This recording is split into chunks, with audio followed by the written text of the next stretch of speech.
Hello students, good morning. Today we are going to learn English next chapter 4.2 मोलाईज कॅथोनी. विद्यार्थी मित्रांनो, आज आपण इंग्रजी विषयातील 4.2 हा पाठ पाहतोय. ही एक स्टोरी आहे मोलाईज कॅथोनी. म्हणजेच एका सामान्य माणसाची गोष्ट या ठिकाणी दिलेली आहे. एका सामान्य माणसानं असामान्य असं कार्य केलेलं आहे. म्हणजेच एका सामान्य माणसानं फार मोठं कार्य केलेलं आहे. त्याला त्या कार्यामध्ये आलेल्या अडचणी किंवा त्याने ते कार्य कसं केलं हे आपल्याला या स्टोरीच्या माध्यमातून पाहायचं आहे. So let's start the story. One day in the terrible summer season of 1979 changed the life of Jadhav Paing. He lived in a small village on the bank of Brahmaputra. The Brahmaputra is a great river. In place, it is more than 7-8 kilometers wide. It has many sandbars and even an island known as Majuli Island. Water of the Brahmaputra often flood Majuli and the sandbar. At times, the river even sweep away some of sandbars. या ठिकाणी one day एके दिवशी terrible समर season, एके दिवशी भयंकर अशा उन्हाळ्याच्या सीझनमध्ये काय झालेलं आहे, 1979 change his life of Jadav Payeng. Jadav Payeng नावाच्या या मनुष्याचं काय झालेलं आहे, जीवन चेंज झालेलं आहे. म्हणजेच त्याच्या आयुष्यात एक नवीन घटना घडलेली आहे. तर या जाधव पाईंगच्या आयुष्यात काय घटना घडली हे आपल्याला पाहायचं. ही lived in a small village on the Brahmaputra of the bank of the Brahmaputra. तो एका छोट्याशा खेडेगावात राहतो, जे खेडेगाव ब्रह्मपुत्रा नदीच्या काठी वसलेलं आहे. The Brahmaputra is a great river in places. Brahmaputra ही महान नदी आहे. It is more than 7-8 kilometres wide. It has many sandbars and even and island now as Majuli island. Brahmaputra ही नदी काही ठिकाणी 7 ते 8 किलोमीटर्स एवढी रुंद वाहते, तर काही ठिकाणी तिचे छोटे छोटे बेटे सुद्धा आहेत. Water of the Brahmaputra often flood Majuli and the sandbars. At times the river even sweep away some of the sandbars. तर ह्या ब्रह्मपुत्राचे वेगवेगळे सँडबार्स म्हणजे काय आहेत, वेगवेगळे बेट आहेत आणि त्यातलंच माजुली हे एक सुद्धा बेट आहे. Wien Jadhav was about 15 years old, he saw a terrible sight. On one of the sandbars, thousands of snakes lay dead. They had been washed ashore with the flood, with no trees to protect them. They had all died in the sliding suns. Jadhav was simply horrified. He sat down and wept. And then he found his mission to turn the sand-barren land green with trees. For more than 30 long years, Jadhav Paing toiled on the dry, barren area and transformed it into a forest. Jadav Payeng हे 15 वर्षाचे असताना त्यांनी एक भयंकर दृश्य पाहिलं. ते एके दिवशी काय झालेलं आहे, सँडबार्स या ठिकाणी गेलेले होते. तेव्हा त्यांना त्या ठिकाणी थाउजंड्स ऑफ स्नेक्स ले डाईड. हजारो साप त्या सँडबारवरती मरून पडलेले दिसतात. तर हे साप कशाने मेले, तर वाहत्या पुरामध्ये ते वाहून आल्यामुळं काय झालेलं आहे, ते मृत्युमुखी पडलेले आहेत. त्यांना झाडांचा किंवा कुठल्याही झुडपाचा आसरा न मिळाल्यामुळं ते मृत्युमुखी पडले आणि ते या सँडबार किनाऱ्यावरती येऊन पोचलेले आहेत. आणि हे पाहून त्या जाधव पाईंगला खूप दुःख झालेलं आहे आणि ते बघून त्यांना खूप त्रास होत होता. आणि त्यांनी त्या ठिकाणी बसून असा विचार केला की मी या वाळूमय परिसरामध्ये काय करीन, एक हिरवगार जंगल निर्माण करेन असा त्यांनी विचार केलेला आहे. आणि त्यांचं आता या ठिकाणी ध्येय निश्चित झालेलं आहे. Jadav Payeng's family and friends call him Molai. Jadav Payeng's यांना त्यांचे मित्र आणि त्यांच्या घरातील फॅमिलीतील लोक मोलाई असं म्हणत. At first Molai work in a forest department same to plant trees for some reasons that work stop. All the other laborers left, but not Molai. He decided to carry on the work all by himself. He went to the forest department officers and the elders in his village. मग या जाधव पाईंगला काय म्हणतात पाहिलं आपण. जाधव पाईंगला त्याच्या फॅमिलीमधले आणि friends लोक काय म्हणायचे, मोलाई म्हणायचे. मग या मोलाईनं काय केलेलं आहे, हे जंगल निर्मितीचं काम केलेलं आहे आणि हे अगोदरही एका जंगल निर्मितीच्या कार्यरत होते. पण त्यामध्ये काय झालेलं, त्यांच्यासोबत जे लेबर होते, जे कामगार होते, ते कामगार काही कारणास्तव त्या ठिकाणून काम सोडून निघून गेलेले आहेत. पण जेव्हा कामगार निघून गेले तेव्हा सुद्धा या मोलाईनं हार न मानता काय केलेलं आहे, एकट्यानेच हे कार्य करण्याचा प्रयत्न केलेला आहे. त्यासाठी त्यांनी फॉरेस्ट डिपार्टमेंट ऑफिसरची सुद्धा भेट घेतलेली आहे. त्यासोबतच गावातील वयस्कर लोकांची भेट घेऊन सुद्धा ह्या कार्यामध्ये त्यांचा सहभाग किंवा त्यांचे विचार मांडण्याचा प्रयत्न केलेला आहे. Molai nothing grows on the sandbars. Don't waste your time. Many of them avoids but some ones told him to try growing bamboo. The forest department people gave him some saplings. Early next morning, Molai went to the island and planting his forest tree carefully.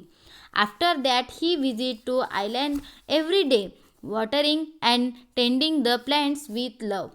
The plants began to grow with them. Molai's hopes also grew. He began to look for more saplings and other types of trees. He brought silk cotton saplings next. To his delight, they took root on the island. Part of the island was now dotted with green. मग या मोलाईनं काय केलेलं आहे, जंगल अधिकाऱ्यांची भेट घेतलेली आहे. त्याचबरोबर गावातील वयस्कर लोकांची भेट घेऊन काय केलेलं आहे, ह्या जंगल निर्मितीला सुरुवात केलेली आहे. त्यामध्ये त्याने वेगवेगळ्या प्रकारची झाडं लावलेली आहेत आणि त्या झाडांची तो व्यवस्थितरित्या काळजी घेतोय. आणि जशी जशी ती झाडं वाढत आहेत तसं त्याच्या होप्स म्हणजे आशासुद्धा वाढत आहेत आणि सर्व परिसर हिरवागार झालेला पाहून तो सुद्धा खूप आनंदित झालेला आहे. Molai now spent all his time on the small island every day without fail. He watered the plant, made fence around them, gave support to the saplings. He even carried good soil in his little boat, spread it near the plants. आणि तो मोलाई आता काय करते, प्रत्येक दिवशी एकही दिवस खाडा न करता प्रत्येक दिवशी तो काय करतोय, रोज त्या मोलाई जंगलामध्ये जातोय आणि प्रत्येक झाडाची व्यवस्थित काळजी घेतोय, त्यांना पाणी घालतोय, कटिंग करतोय आणि त्याच्या छोट्याशा बोटेमधून तो काय करतोय, तो त्या झाडांची पाहणी करतोय आणि त्यांना पाणी घालतोय आणि त्यांचं संगोपनसुद्धा करतोय. Someone told him that red ants are good for the soil. They would make the sandy soil fertile. Molai then cried heaps of them to the island. He was not put out by the ant bites. He also took different types of grasses there. The green patches on the island became thicker and bigger. काही लोकांनी त्याला असं सांगितलं की लाल प्रकारच्या ज्या मुंग्या असतात त्या लाल प्रकारच्या मुंग्या या रेतीमय मातीमध्ये काय केलं, सोडल्या असतात तर त्या मातीमध्ये एक वेगळीच शक्ती निर्माण होते किंवा त्या झाडांसाठी पोषक आहेत असं सांगितलं. ती माती भुसभुशीत होते असं सांगितलं कोणीतरी. म्हणून त्यांना काय केलेलं आहे, लाल मुंग्याचे ढीकच्या ढीक जमा केलेले आहेत आणि या जंगलामध्ये आणून सोडलेले आहेत. असं करत असताना त्याला त्यापासून धोका असेल, त्याला त्रास होईल याचा सुद्धा त्यानं जरासुद्धा विचार केलेला नाही आणि त्यामुळं त्यानं या मोलाईचं एक थिकर आणि बिगर असं ग्रीन गार्डन निर्माण केलेलं आहे. For months and years, Molai worked all along the small patch of the island. He lived in the company of trees. He spoke to them. Maybe the trees understood his language, his words of affection. They responded by growing vigorously आणि हा काही महिने काही वर्ष गेले हा मोलाई त्या ठिकाणी काम करत होता आणि त्याने एक छोटंसं पॅच निर्माण केलं होतं आणि तो त्या ट्रीच्या म्हणजेच झाडांच्या सोबत तो राहत असे. त्या झाडांसोबत तो बोलत असे. त्यांचे शब्द, त्याच्या भावना, त्याचे प्रेम त्या झाडांना सुद्धा समजत असे आणि तसा त्यांना त्यांचा रिस्पॉन्स सुद्धा मिळत असे. म्हणजेच बघा, आपण सुद्धा प्रेमाने एखाद्या झाड लावलं आणि त्याचं संगोपन केलं तर आपल्याला सुद्धा त्याच्याबद्दल जिव्हाळा निर्माण होतो. इथं तर या मोलाईनं अख्खं जंगल उभारलं होतं आणि तो त्या जंगलातील झाडांशी बोलायचा आणि त्या झाडांचा सुद्धा त्याला काय करायचं, त्याच्या प्रेमाला प्रतिसाद मिळायचा. With trees came birds, insects and animals they liked the place. Unknowingly, they brought many more seeds to the place. The place began to get rich of the different forms of life. Even then, Molai did not abandon his work. The forest now became a second homes for him. People in that area name it Molai's forest.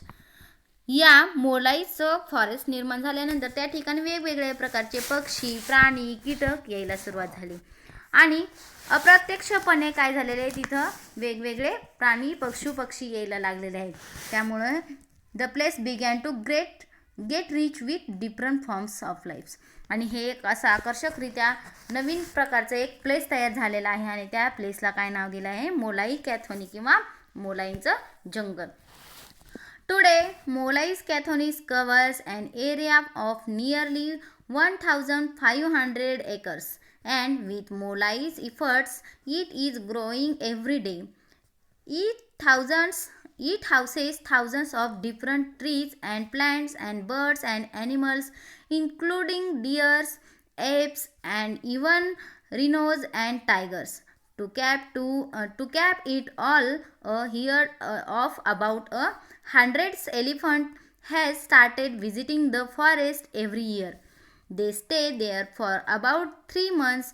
The elephant visits show that the whole forest is in very good health. Molai is happy man today. आज मोलाई कॅथोनीचं हे cover area म्हणजेच हे जंगल जवळजवळ हजारो acre आहे. हे जवळजवळ 1,500 एकरचं मोलाई कॅथोनी आहे आणि या मोलाई कॅथोनीमध्येच वेगवेगळे पशु पक्षी तर येतातच, त्याचबरोबर वेगवेगळे प्राणी, डिअर्स, एप्स, रेनोज येतात, टायगर्स. त्याचबरोबर या मोलाई कॅथोनीमध्ये दरवर्षी 100 हत्तींचा कळप येतो आणि तो हत्तीचा कळप 3 महिने या जंगलामध्ये वास्तव्य करतो आणि त्यांना पाहून आज मोलाई खूप खुश आहे. All this was not just smooth sailing. Apart from hardships, Molai had to suffer on his island working there in heavy rains and scorching heat. He had to face oppositions from the people too. He never thought of settling from his forest, but others did. He had to guard his island against poachers.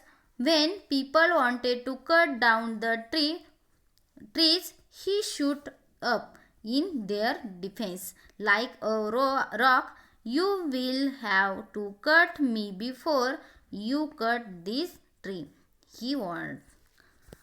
या मोलाईनं हे जंगल निर्मिती करत असताना त्याला खूप त्रास झाले. खूप मुसळधार पावसामध्ये त्यानं त्या जंगलाचं रक्षण केलेलं आहे. त्याचबरोबर कडक ऊन असताना, अतिशय कडक उन्हाळा असताना सुद्धा त्यानं या जंगलाचं रक्षण केलेलं आहे. आणि जेव्हा आपण एखादं झाड लावतो तेव्हा ते आपल्या झाडाबद्दल तसा जिव्हाळा याचा निर्माण झालेला. पण त्या जंगलामध्ये शिकारी यायचे शिकारीसाठी, किंवा जेव्हा झाडं तोडायला लोक यायचे तेव्हा त्या जंगलामध्ये काय करायचा, तो मोलाई काय म्हणायचा की जेव्हा तुम्ही हे झाड तोडताय त्याआधी ह्या झाड तोडण्याआधी तुम्ही काय करा, आधी मला शूट करा, असं तो त्या लोकांना वॉर्न करायचा. When the elephants came the cost of a lot of damage on the way. They destroyed the rice fields and hunts. Even Molai's on hut was destroyed. People wanted to beat up Molai because it was his forest that invited the elephants. Molai was not afraid. He was firm in his resolve to protect the green cover for the land. In the end, most people left the area. They shift the village to make way for the elephants. जेव्हा हे elephants 100 elephants जेव्हा दरवर्षी या मोलाई कॅथोनीमध्ये यायचे तेव्हा काय करायचे, हत्ती हा एक अवाढव्य प्राणी आहे, खूप मोठा प्राणी आहे. तो येत असताना आता 100 हत्ती यायचे म्हणले तर खूप वाट आणि काय करायचे, सर्व नासधूस करायचे. तेथील लोकांची भाताची शेती असेल किंवा त्यांच्या झोपड्या असतील त्या नष्ट करायचे, त्रास द्यायचे. म्हणून तेथील लोकांनी काय केलं, बऱ्याच वेळा मोलाई कॅथोनी कट करण्याचा किंवा नष्ट करण्याचा प्रयत्न सुद्धा केला. तेव्हा या मोलाईनं काय केलेलं आहे, त्यांना विरोध केलेला आहे आणि त्यानं स्वतः मला अगोदर मारा आणि नंतर हे कॅथोनी कट करा असं सुद्धा म्हटलेलं आहे. मग शेवटी मोलाई कॅथोनीतील एलिफंटसाठी जागा रिकामी करण्यासाठी किंवा त्यांना येण्यासाठी रस्ता मोकळा करून दिलेला आहे आणि त्या ठिकाणचे लोक काय केले, शेवटी तो एरिया सोडून दुसऱ्या गावी जाऊन राहिलेले आहे आणि त्यामुळे आता हत्तींसाठीचा रस्ता मोकळा झालेला आहे. Molai keeps cattle for his own living. Luckily he has full support from his family. They help him in his work in all possible ways. Molai's children will carry on his work. मोलाईला या त्याच्या कार्यामध्ये त्याच्या फॅमिलीनं काय केलेलं आहे, मोलाची साथ दिलेली आहे. लकीली म्हणजेच काय तर खूप चांगल्या प्रकारे त्यांनी त्याच्या फॅमिलीने त्याला साथ दिलेली आहे आणि त्याच्यामुळे तो हे वर्क करू शकलेला आहे आणि त्याचं हे काम त्याची मुलं आवश्यक पुढं पूर्ण करतील असं सुद्धा वाटते. People outside Molai's own tribe didn't know about Molai's work. One day a photographer roaming in that area found Molai's working in his forest and grounding it. When he came to know that Molai has grown the forest single-handedly, he was greatly impressed. He told the media, newspaper, TV channels, etc. about Molai's single-handed achievement. The forest department was impressed too. They decided to help Molai in his work. The government honored him with the Padma Shri Award. मोलाईचं जे हे कार्य आहे, मोलाईनं जे हे मोलाई कॅथोनी निर्माण केलेलं आहे हे त्याच्या आजूबाजूच्या परिसरातील किंवा काही लोकांना माहितीच नव्हतं. मग एके दिवशी काय झालेलं आहे, एके दिवशी अचानक एक फोटोग्राफर त्या ठिकाणी फोटो काढण्यासाठी आलेला आहे आणि तेव्हा त्यानं हा मोलाई जंगलामध्ये कार्य करत असताना पाहिलेला आहे आणि त्यानं पूर्ण त्या मोलाई कॅथोनीची इन्फॉर्मेशन काढली. असं त्याच्या असं लक्षात आलं की मोलाईनं हे मोलाई कॅथोनी हजारो एकरचं हे जंगल एकट्यानंच निर्माण केलेलं आहे. त्यासाठी त्यानं केलेला खडतर प्रवास त्यानं अनुभवला आणि त्यानं काय केलं, न्यूजपेपर आणि TV चॅनल्सला ती माहिती पोहोचवलेली आहे आणि न्यूजपेपर TV चॅनल्सनी त्याच्या कार्याची दखल घेतल्यानंतर आपल्या फॉरेस्ट डिपार्टमेंटनं काय केलेलं आहे, मोलाईला पद्मश्री अवॉर्ड्स जाहीर केलेला आहे. त्याच्या कार्याचं त्याला फळ मिळालेलं आहे. Molai now wants to spread his message throughout the country. Each one of us should plant and grow at least 2 trees. The trees will take care of the carbon dioxide we protect throughout our life and give us oxygen to breathe. Are you ready to help? Molai now wants to spread his message. मोलाईनं आपल्याला या ठिकाणी एक message दिलेला आहे की प्रत्येक माणसाने किमान 2 तरी झाडं लावावीत. कारण या झाडांमुळं काय होतंय, ही झाडं आपण सर्वांनी सोडलेला कार्बन डायऑक्साईड घेतात आहे आणि आपल्याला श्वासोच्छ्वासासाठी किंवा आपल्याला श्वसन करण्यासाठी काय करतात आहे, ऑक्सिजन देतात आहे. त्यामुळं प्रत्येकाने किमान 2 तरी झाडं लावावी असं या ठिकाणी मोलाईनं मेसेज दिलेला आहे. Are you ready to help? Are you ready to help? मग तुम्ही सुद्धा तयार आहात का मोलाईच्या या कार्यामध्ये सहभाग घ्यायला किंवा मोलाईनं सांगितलेल्या या मेसेजवरती तुम्ही काय विचार करता? मग तुम्ही सुद्धा तयार आहात का झाडं लावायला? सो स्टुडंट्स, यामधून आपल्याला काय शिकायचं आहे की जर एकटा माणूस हजारो किलोमीटरचं जंगल निर्माण करू शकतो तर मग आपण तर आपल्या वैयक्तिक कारणासाठी एखादं तरी झाड लावू शकतो आणि त्याचं संगोपनसुद्धा करू शकतो. तर प्रत्येकाने किमान एक तरी झाड लावावा असा संदेश या ठिकाणी मुलांना दिलेला आहे. कारण झाडांमुळे काय होतं, तर पर्यावरणाचं संतुलन होतं. आपल्याला श्वासोच्छवासासाठी जो ऑक्सिजन मिळतो तो कुठून मिळतो, झाडामुळे. मग जेव्हा आपण झाड लावलं तर त्या झाडाचं पूर्णपणे प्रेमाने संगोपन कराल, तेव्हा त्या झाडापासून आपल्याला अनेक फायदे होतात. फळं मिळतात, फुलं मिळतात, त्याचबरोबर ऑक्सिजनसुद्धा मिळतो. तर प्रत्येकाने एक एक झाड तरी लावायलाच हवं. थँक्यू.